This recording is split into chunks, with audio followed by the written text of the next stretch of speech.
you ever woken up in the morning, your chest tightening with that faint but familiar dread that today will be just like yesterday, a loop of worries, bills, and postponed dreams? Have you ever wondered why your most heartfelt prayers seem to vanish into the void? Why some people appear to manifest with a mere thought, while you've whispered, "I believe 1,000 times yet, no miracle shows"? It's not because you lack faith. It's not because you are unworthy. It's because of one sacred truth you were never taught. Prayer is not a plea. Prayer is a command spoken by the soul that has awakened. I want you to pause. Listen, not with your ears, but with your heart. Because what I am about to share is not a get-rich-quick secret, not a miracle scribbled on a page, but an ancient truth buried for centuries beneath fear, religious guilt, and human doubt. And today in this moment it returns seeking you. If only you are bold enough to receive it. There is a prayer, not a vague wish or whispered hope, but a sacred code. A soul declaration passed down from the throne of King Solomon and reborn through the words of Florence Scovel Shinn, the woman who awakened millions with her legendary truth, "Your word is your wand." Have you ever felt that this world is being run by some invisible law, but no one ever gave you the map? Like you've been thrown into a game, no one taught you how to win. That's because you haven't yet learned how to speak rightly according to the law of the universe, not with fear, but with power. You were not born to submit. You were not born to wander in circles. You are here because your soul is ready to remember something ancient, something you've always known, but long forgotten. The prayer you're about to hear isn't a collection of pretty words. It is a code, a vibrational architecture that matches the frequency of abundance. It doesn't ask you to be perfect, only to tune in. I know you may doubt, because you've tried, you've waited, you've been disappointed. But Florence never spoke of hope. She spoke of power.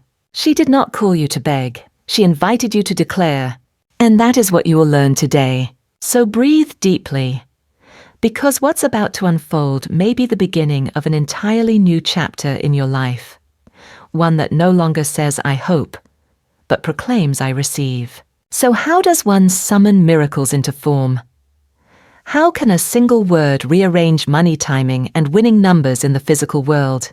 The answer awaits in the next part, where I will reveal the precise way this soul spell works like a divine machine between spirit and substance. And why, when you speak it rightly, reality has no choice but to obey. There is a subtle truth, one that is rarely taught in schools, churches, or boardrooms.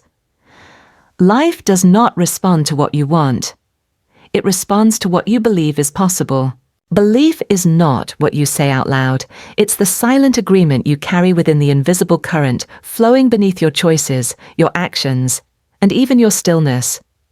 You might say, "I am worthy," but if your internal operating system, your subconscious, is still running the old script of, "I'm not enough," then you're declaring defeat before you ever begin. This is what Florence Scovel Shinn called the law of subconscious agreement, the silent contract with lack. She once wrote, "You can never do a thing you don't believe in. If you do, you will fail." So every prayer, if not backed by a renewed inner operating system, is just an echo into emptiness. Let's be honest. How many times have you followed success formulas, repeated positive affirmations, tried to attract good vibes, only to find that nothing really changed? That's because you're speaking words you don't yet truly believe. And the subconscious, like a sacred gate, only opens to beliefs programmed from the depths of the soul. So, how do we change that? It begins with seeing the false beliefs silently running your life. Florence called them shadow beliefs. I am not worthy. Money is bad. Rich people are selfish. I always fail. You don't have to consciously agree with these ideas. They just need to have been silently accepted through years of misteaching wounds or abandonment. The subconscious is like soil. It will yield whatever you plant, whether you want it or not. A prayer for abundance won't bloom if the soil you're planting in is still filled with fear, doubt, or shame. Florence taught us, your word is your wand. But that wand is powerless if you wave it without the substance of belief behind it. You must become the home for what you are calling in before it ever shows up. This is why Solomon's prayer, when spoken rightly, is not just spoken. It is a full-body, soul-deep activation of a frequency aligned with what you wish to receive. So I invite you to pause here. Place your hand on your heart and ask what beliefs are running me right now. You may discover that for a very long time, you've been operating from a deep-seated belief that you don't deserve love, abundance, or joy, and everything you've done has been a silent attempt to compensate for that belief. But you no longer need to live that way. Changing reality doesn't begin with doing more. It begins with uninstalling outdated beliefs and rebuilding an inner system that matches the frequency of miracles. I'm not simply inviting you to change, I'm inviting you to activate. And you don't have to do it alone. Thousands have already walked this path, learning how to rewrite their own sacred prayers, how to meet the subconscious, not with judgment, but with compassion. We call it the community of new believers, a place where you no longer feel strange, no longer fake your positivity, no longer battle quietly within. I invite you to comment below with a phrase you choose to shift your inner structure. For example, I no longer agree with lack, or I am rewriting my reality. By writing it, you are not just declaring it to me, you are declaring it to the universe. You are ready. In the next part, I will walk you through exactly how to rewrite and repeat Solomon's prayer so it aligns with the frequency of prosperity. We'll learn how to choose your words, how to feel correctly before you speak, and how to act after your declaration so that what you say becomes a magnetic code pulling in your exact vision. You may feel a subtle shift stirring inside you. Let it lead. We will continue together. Among all the powers ever bestowed upon humankind, none is greater than the power of the word. When God created the universe, He did not use bricks or stone. He spoke, "Let there be light." And light appeared. From the very beginning, the word was the instrument of creation. Ancient cultures knew this. The Egyptians carved prayers into stone. The Jews safeguarded the sacred name, believing it too holy to utter. The Indians chanted mantras, sound vibrations designed to guide energy. In the Kabbalistic tradition, simply pronouncing the name of God correctly could shift entire realities. And Solomon, the legendary king of ancient wisdom, was said to have mastered 72 sacred names, each a divine declaration, a vibrational code that summoned the heavenly realms. This is not myth. This is the science of frequency and consciousness. Florence Scovel Shinn knew this truth deeply. She taught the word you speak is the seed you plant in the soil of the universe. Every word you speak is a vibrational command, one that either frees you or binds you. That's why Solomon's prayer is not a plea, it is a divine decree specially designed to recalibrate your nervous system and subconscious into alignment with the law of prosperity. I want you to picture this. Within you is an invisible transmitter. It is always broadcasting. And the universe, like a perfect mirror, is responding not to your daydreams, but to your frequency. If you're emitting, "I'm afraid to fail," even while saying, "I want success," what you'll receive are circumstances that reinforce your fear, not your dream. This is why you must update your vibrational code, and not every spoken word will do. Florence taught that for a declaration to activate power, it must carry 3 elements: complete belief, aligned emotion, precise language, just like Solomon, whose every utterance carried weight and symbolism. I command divine wisdom to guide me.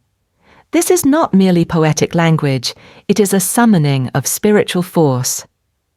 You are not asking, you are invoking. So how should you pray? Instead of saying, "Please let me win the lottery," say, "I receive the wealth that is arriving in perfect ways at divine timing." Instead of saying, "I hope to be loved," say, "I attract sacred love because I am love in form." Feel the difference. The voice of power does not tremble. It stands firm, anchored in faith, not because of who you are, but because you are a living expression of the Creator. You do not beg for what is already yours by birthright. And now, here is the gift I offer you today. A prayer crafted in the frequency of Solomon.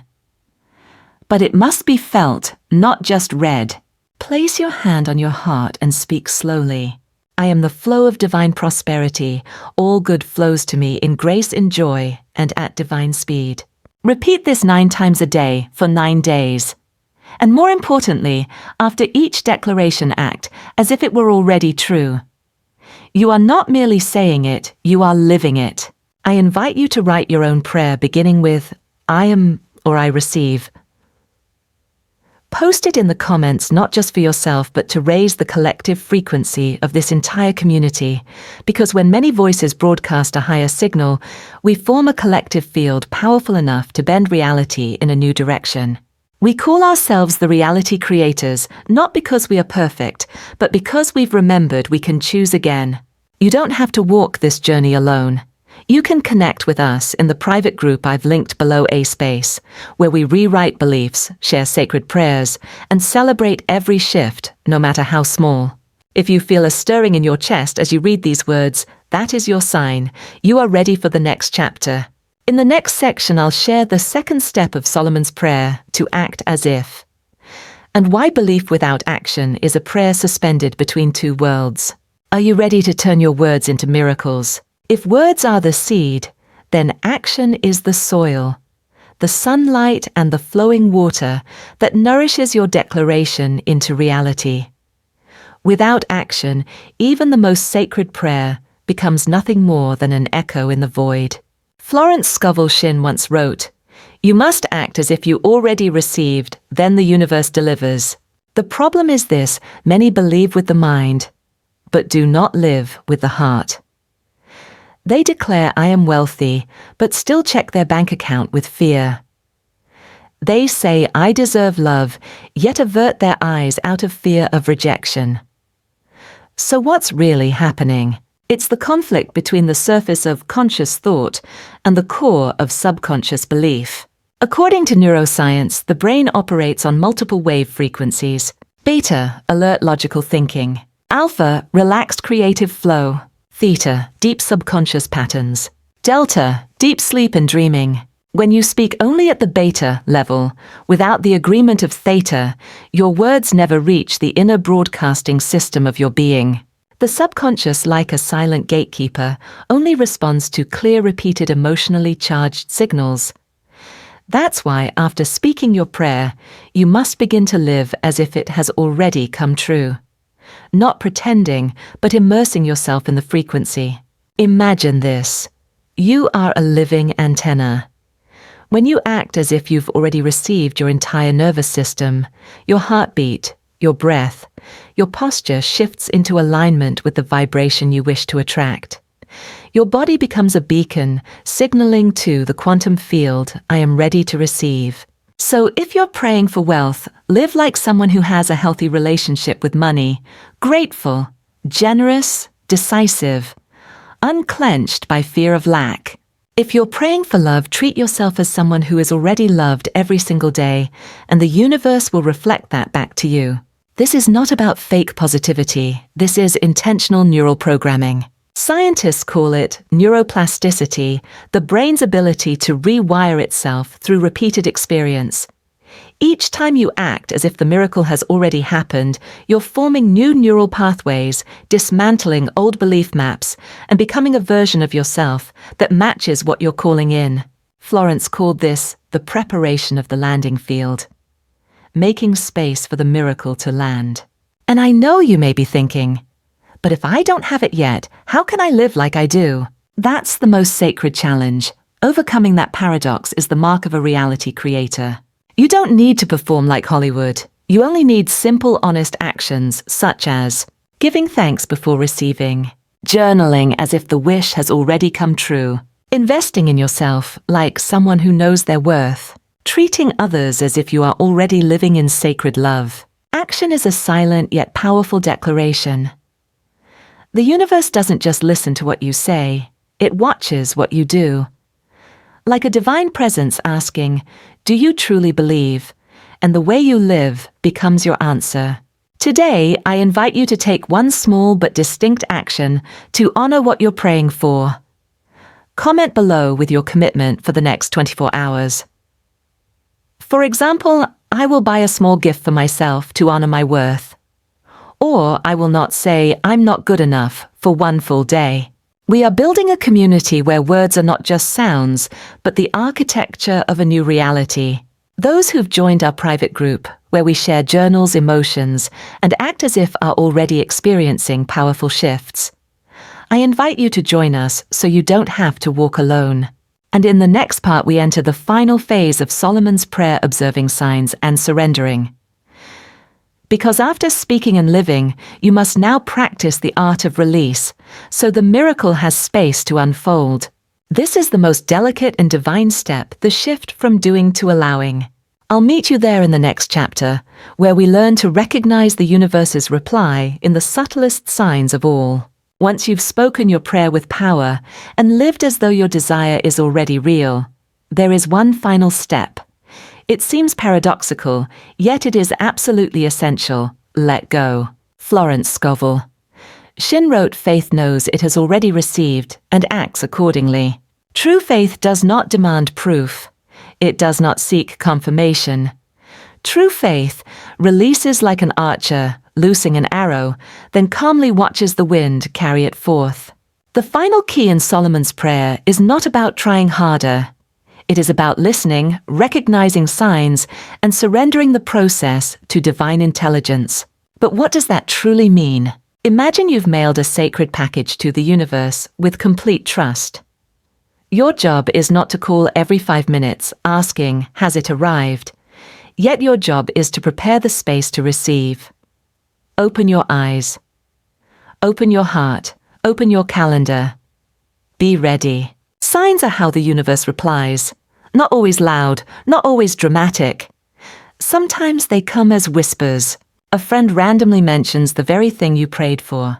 A door opens without effort. A song, a billboard, or a dream that holds meaning only you could understand. For example, Lisa, a member of our new reality community, once prayed for a career opportunity aligned with her true energy. 3 days later, an old acquaintance, someone she hadn't spoken to in years, texted her about a project that matched her vision exactly. Had she been too busy trying harder, she might have missed that message. Signs are whispers, not shouts. To recognize them, you need 3 things. Quiet the mind. Through meditation, walking, journaling. Be clear on what you prayed for, so you recognize it when it knocks. Release judgment. Sometimes signs arrive disguised as challenges. Florence called this phase leaving the matter in divine hands. Not abandoning it, but shifting from control to collaboration. You still act, but no longer from force. You still pursue, but gently. You live with a trust soft as wind. You do not force the flower to bloom, because you know spring has already come. Today, I invite you to reflect. What is the most recent sign I received? Maybe you missed it. Maybe it's been repeating. Write it in the comments and let this community help you decode it. We've created a sacred space where you can share your sign synchronicities and spine-tingling dreams without feeling too spiritual or too much. Because here we honor this truth. What is real to you deserves to be respected.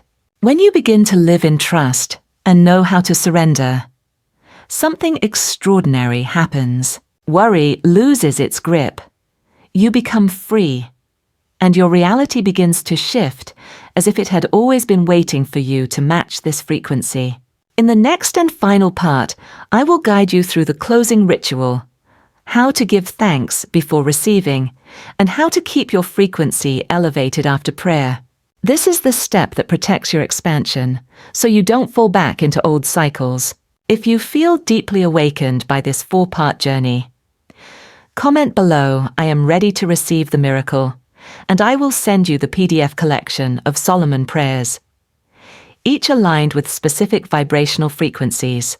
We are about to complete one sacred journey and simultaneously step into a new spiral of soul creation. There is one simple practice that has created miracles in the lives of millions around the world, It's not deep meditation. It's not sacred ritual.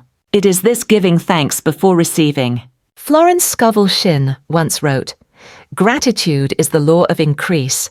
Complaint is the law of decrease." Gratitude is not mere politeness. It is a powerful frequency. When you give thanks for what has not yet arrived, you are telling the universe, I already believe. I already see, even if my eyes cannot yet see it. This is the highest state of faith. Gratitude is the act of a soul awakened, a soul that lives beyond proof. And when you give thanks, you anchor your vibration, so it doesn't collapse back into the spiral of doubt, complaint, or fear. Real life examples. Julia, after completing the first 4 steps, chose to write 3 future gratitudes each morning. She wrote, "Thank you for the dream home that has come." 3 weeks later, a family member introduced her to a fixer-upper in a perfect location, affordable and beautiful. Today, she lives in the very home she once only thanked in advance. Michael, an artist in financial crisis, began a nightly habit of thanking for the recognition of my art. 2 months later, a curator discovered his work on Instagram and invited him to exhibit in a New York gallery. That's it. Simple, powerful. You don't need to know how. You just need to give thanks as if it already is. Try it today. Write down 3 things you're thankful for in advance, as if they've already arrived. Then comment one of them beneath this video. Let this community hold that vibration with you. Because when others witness what you are grateful for, it becomes stronger, clearer, and more real. We reality creators used to give thanks in silence. But starting now, we form a field of resonant gratitude where everyone becomes a witness to each other's miracles. You are not walking alone anymore.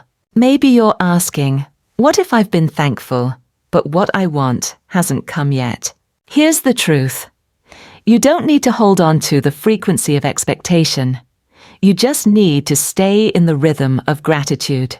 If results haven't appeared yet, know this. The energy is being arranged. The roots are growing deep beneath the surface, even if the flower hasn't bloomed yet.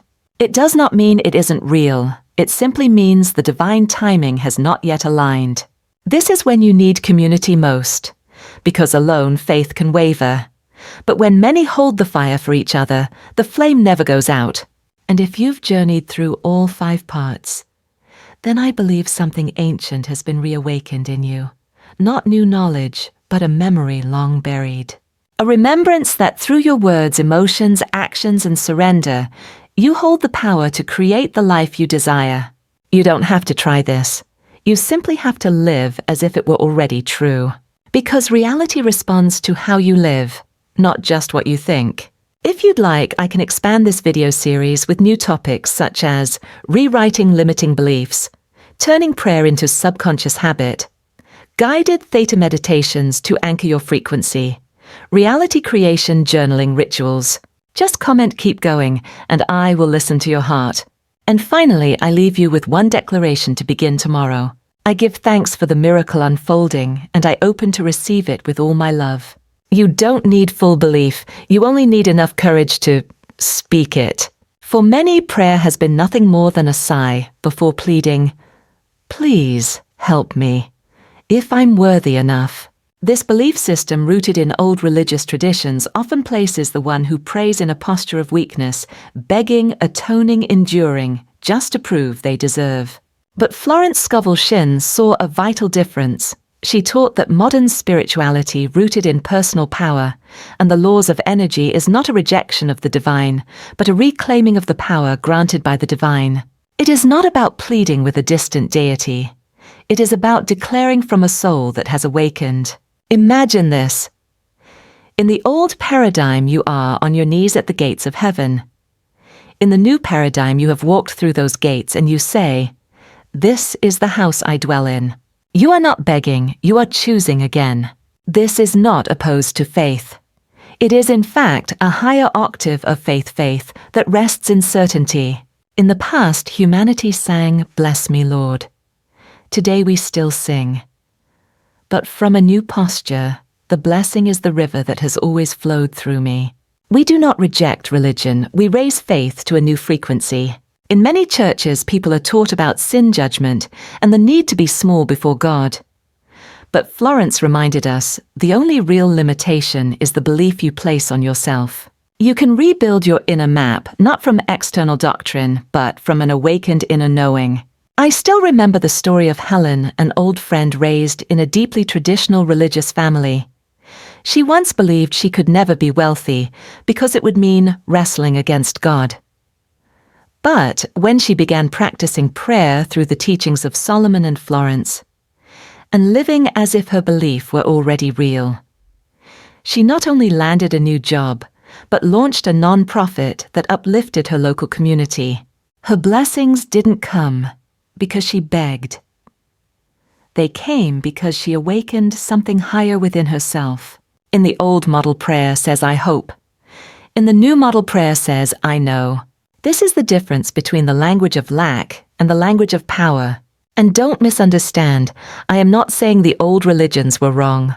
All paths have value in the soul's journey. But many have become trapped because no one ever told them you too have the right to summon light.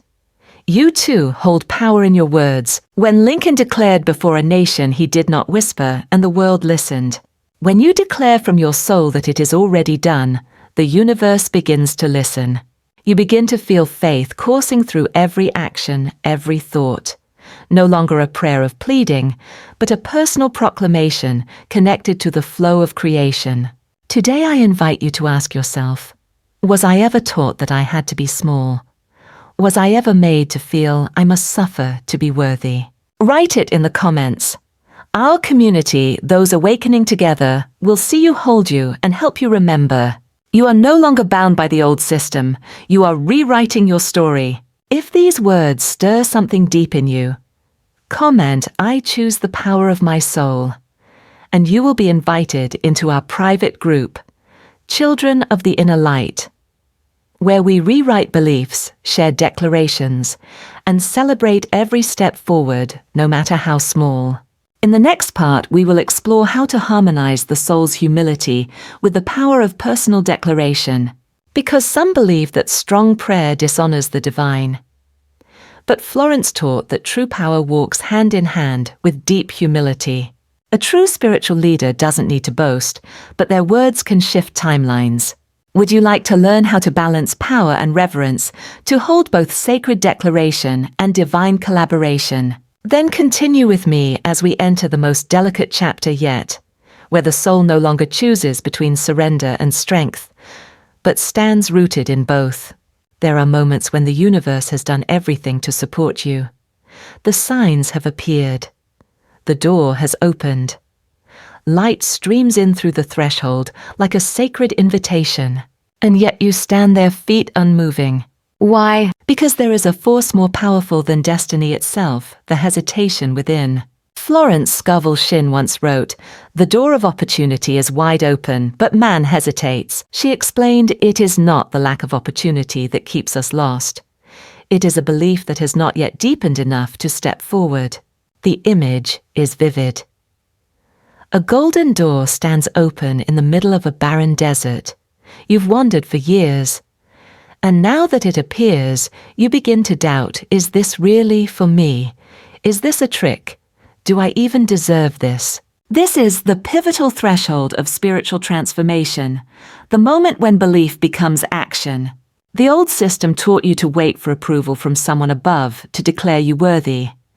But Florence says it is the step forward itself that tells the universe, I am ready. Modern psychology calls this the upper limit problem. A phenomenon where people unconsciously sabotage themselves just as they're about to reach a new level of joy or success. It is the fear of the good. An old survival mechanism that pulls you back to the familiar. Simply because you've never lived in sustained happiness long enough to feel safe there. I remember the story of Erin, a friend from our community. After 3 months of fully practicing Florence's prayer method, she was offered a creative director position at a fashion house. But instead of celebrating, she felt anxious, unsettled.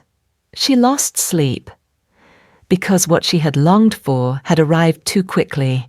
She nearly turned it down, until a friend sent her a passage from Florence Man often turns from his door just as it is opening. She wept, and then she stepped through. Today, maybe you stand before such a door. Maybe it's an email you haven't replied to, an invitation you're still thinking about, an opportunity you're labeling too good to be true. Let me tell you, goodness is not deception. It is your soul speaking through the opening. You don't need to be more worthy. You simply need to believe enough to step forward. Write this today. What door is opening that I have not yet dared to walk through? Share it in the comments. Let our community help steady you. Because you don't have to do this alone. We, this circle of the brave, are here to listen, support, and celebrate when you walk through.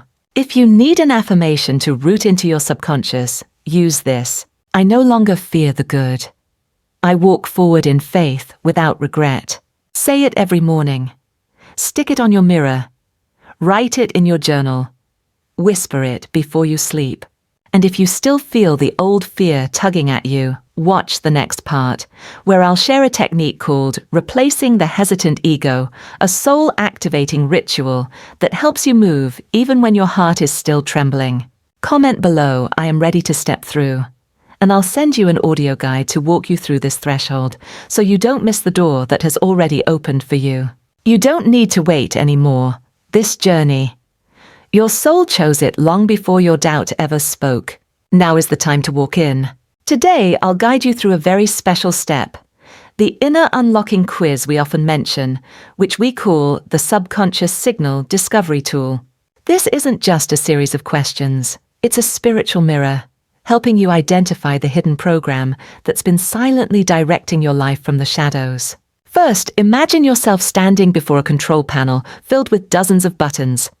Each button represents a belief: I'm not worthy. Money is dirty. Love always leaves. I must prove my value. And more. The quiz acts as a mapping tool to help you locate the invisible buttons running your reality. Take Sophie, for example. After completing the quiz, she discovered a belief she never realized was there. Money is a spiritual issue, not a material one. It was subtle but powerful.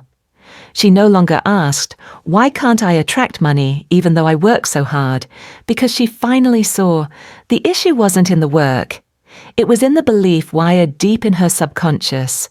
The quiz includes prompts like, when you think about money, what emotion arises? Fear, guilt, resentment. Do you often say money is fine as long as it's fair? Do you feel guilty when you have more than others? Do you delay investing in yourself even when you want to? Each question reveals a silent agreement with a deeper program. And the moment you begin writing your answers, you begin unwiring those old commands. But remember, the purpose of this quiz isn't to judge. It's to shine a gentle light on the places you've been stuck, so you can finally release. And when you release, you become free.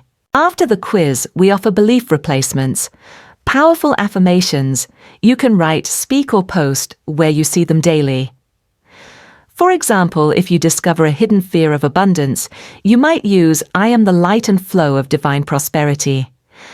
Or, I am worthy of receiving more because I do good for myself and the world.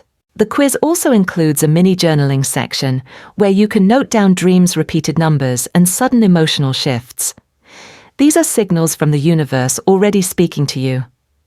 When you follow the prompts, you're no longer just doing, you're listening, you're observing. Daniel, for example, had lost his connection with spiritual guidance. He kept seeing the number 7 appear on receipts, clocks, and signs. He finally wrote, 7 is a symbol of completion, and I receive it. Soon after, his first stream of unexpected income arrived on a day filled with 7s. He's not superstitious. He's tuned in. He recognized the pattern leading him toward what he had already declared. The most important function of this quiz is this. It makes you pause and ask, am I playing by my own rules or someone else's? And when you step into the action branch of the quiz, you stop being a victim of circumstance. You step into the role of intentional creator. Today I invite you to comment, which quiz question hit me the hardest? Let us talk together, decode together, Support each other. No one is walking this path alone. Every question you share becomes a lantern for someone else. The quiz also allows us to socialize our belief shift. When you post your score and share the belief you're ready to rewrite, you create not only spiritual accountability, you generate a collective energy field around your intention. Because when multiple people agree with a declaration, miracles find a place to land. And if you've completed the quiz and shifted a belief, what's the next step? It's the sound ritual speaking your new declaration out loud every morning. A sacred practice that embeds your new belief into your alpha and theta brainwaves. In the next part, I'll guide you through a 10-minute morning audio with neural resonant frequencies that help open your subconscious and imprint your new program, not only into your mind, but into your nervous system. Are you ready for the next step? Comment "I've done the quiz" and I choose the next step. And I'll send you the free guide, along with a link to our private group, where you can share your personal journey and raise your frequency with others. You are not just watching this video.